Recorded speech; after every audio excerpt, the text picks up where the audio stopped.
You're watching E.T.N, where we don't do news, we just talk entertainment. Share and subscribe.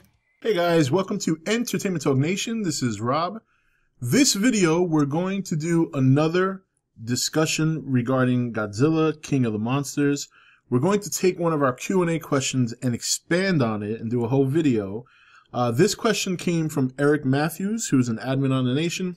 And Eric asked, if I had control over Godzilla, King of the Monsters, what origins would I give Rodan, Mothra, and Ghidorah, and what would be the best way to reveal each of them in the movie? So thank you very much, Eric, for that question, and thank you for everything you do on the nation. I appreciate it. So this is a cool question because this will open dialogue for everybody in the comment section to also express how you would do this.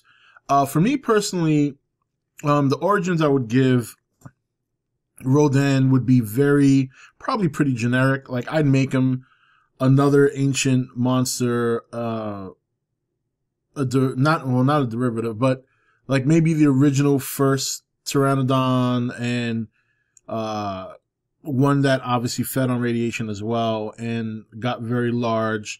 I probably wouldn't change his origin too much from his original movie. Like, you know, he could be in a mountain somewhere. Maybe Mount Everest in there that, you know, nobody's ever really been inside the core of that mountain, and maybe that's where he's slumbering. And in terms of how I would reveal him, I would have him, probably awoken by an earthquake or perhaps monarch. Actually, I would probably have him awoken by an earthquake and then have him like start running havoc. You know, I would probably make him Godzilla's first opponent in that movie. Now this is the funny thing. I want to do Ghidorah last, but the way I'm thinking of it, it would probably be Mothra that'll be last here. So, because I gave this question some thought before I did the video, and I already know how I want to do Ghidorah and everything. It's just that I would prefer to do Ghidorah last. But because Ghidorah's reveal plays into Mothra's awakening, that I have to do Ghidorah second. So now Ghidorah, I would have him awoken up probably by Monarch by accident. They discover him. They know he exists already. We know that in Kong Skull Island, they already know about these three monsters. So because of the awe and shock of what Ghidorah is, a three-headed gold-scaled dragon-like creature, and his sheer size, this is the first monster that Monarch wants to study. They want to learn about it as much as they can. And knowing his location, assuming at this point they know his location, they're trying to excavate, you know, and get information, you know, from a distance. They don't know if it's dead. They don't know if it's alive. They just know it's there. And that's how he wakes up. You know, a little bit too much meddling, a little bit too much drilling, and so to speak, and he gets up. And I don't want him to be shown in full. Throughout the movie, I want him running rampant across the world, destroying cities. And every time he's around, every time they show a city being destroyed by him, you see like a dark cloud over the city. It looks almost like it's going to be raining, but it's not. It's no rain. It's just portions of the city where he's flying above, because of his sheer size, makes it look like it's overcast. And because of his gravity beams, it's like you see yellow lightning all over the city. And I don't want him to even roar, but I want him to have that, that sound effect he has in between each roar where, damn, I think you guys know what I'm talking about. He's got like this little hum that he does when he's flying around. It goes, and it's almost like a beep, like a fast beep.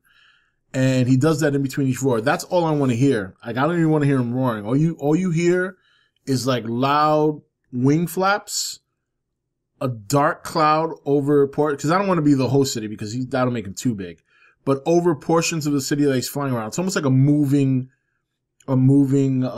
overcast, and it's got to be pretty slow because he's pretty big. So even though he can fly, it's a lumbering flight, and you see that throughout the whole movie. not the whole movie, but most of the movie. Now, because of Rodan and Godzilla doing battle, and Ghidorah just waking up and now causing havoc, this causes Mothra to come out, because we're assuming that they're going to keep, this is assuming they keep the deity thing going for Mothra, like the whole god thing. Whether or not we see twins remains to be seen, but I would make it so that Mothra is from Skull Island. She's on a portion of Skull Island. Let's put it like this. She's not from Skull Island, but there's a smaller island right off, a couple of miles off the shore of the primary island, Skull Island, which is where Mothra is from. And there is a tribe there that worships her. And there's no twins. I'm just going to keep the twins out of it for now. And they begin to do a ritual to summon her, because of the fact that let's assume like the cave drawings that they got those from Skull Island, assuming, I'm not saying they did, but let's assume they did. Or let's assume, well, we can't because they would have shown that in the movie, I guess. Even though they showed it at the end credit scenes. If they had found it on Skull Island, they would have shown that in the movie, I would think. So, let's scratch that idea. But let's remember that in that image, there are like worshippers around, I believe, Mothra. There's like in the back of her, in the front of her, and they're like this. So that's assuming she is going to have worshippers. Let's say that there's no twins. They do a ritual to awaken her because now they know that these monsters are out there. They're running rampant. They know Kong's around. So now they feel there's enough threat in the world that they need their god. They need their god to come back. Whether or not we get a caterpillar that eventually cocoons into Mothra, or whether or not we get Mothra outright, remains to be seen. But if I were to do it, I would make it so that she necessarily doesn't come out of an egg, but she does come out in caterpillar form. I don't know if I want her coming out of an egg, because then we're going to wonder where the egg came from. So let's just say she comes out of the earth. Let's just say she was burrowed and sleeping. And she doesn't leave the island in caterpillar form. They show her come up from the earth, and then they show this really cool scene where she starts to cocoon herself. And that will be, let's just say in movie time, that takes about, let's just say 3 days. So she cocoons herself. Meanwhile, Godzilla and Rodan are still doing their fight thing. And finally, because I really do think they're going to push Mothra in this movie. I just have a feeling, because Mothra is very popular in Japan. And there was a point in time where she was just as popular as Godzilla. So I have a feeling they will push her to be one of the heroes in this. Godzilla will still be the primary man, but I think she's gonna be the monster that steals the show. And I think her reveal would be a very nice, beautiful, but yet maybe toned down on the color a little bit, reveal out of the cocoon, where she comes out and then she flies off to encounter Ghidorah. And then that's when the whole thing starts. But really, when I think about the movie, I always think about Ghidorah's reveal. And I think that his reveal will come when he discovers Godzilla and Rodan, when he discovers there's other monsters there. Because he's not going to know right away. They're going to be doing battle in the city. He's going to come to destroy that city. And then he's going to see the monsters. And he's going to come down from the clouds to engage them. And I want his flight down to be very slow, very methodic, with lightning, like this, like he's so large and he flies so high, he just fucks up the whole weather. You know what I mean? Like he comes down as lightning and he's like, and he's huge. He's just huge. And Godzilla and Rodan literally stop fighting each other, looking at this guy like, holy shit, we're all beat up, tired, and now we got to deal with this. And during that fight is when Mothra comes in and doesn't save the day, but turns the tide of the battle. And then that'll be like an all-out brawl with Ghidorah. That's if he's in the second movie. I still think there's a 50% chance he won't be in the second movie. But that's kind of how I would do it. Like, I would have Rodan in a mountain coming out. I would have Godzilla, we already know, so he's there. Ghidorah is woken up by Monarch, who are trying to study him from a distance, but make too many mistakes and wake him up.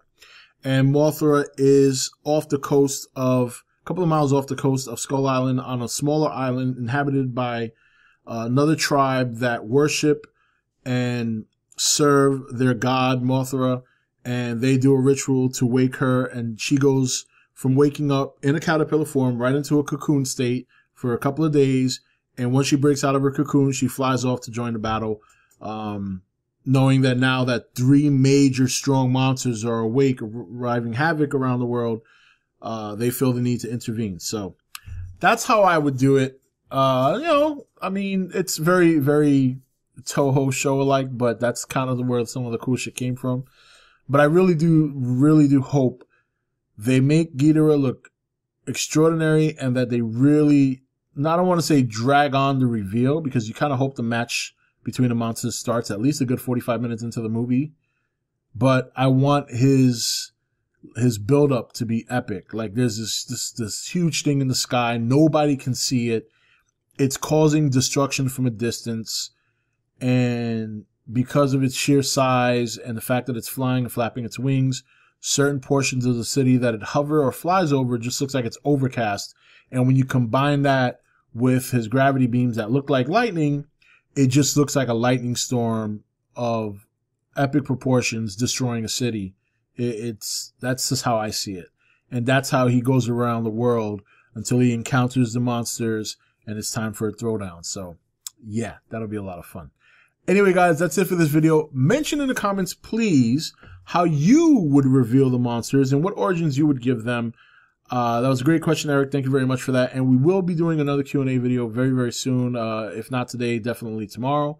Until then, this is Rob signing off for E.T.N, where we don't do news, we just talk entertainment. Take it easy.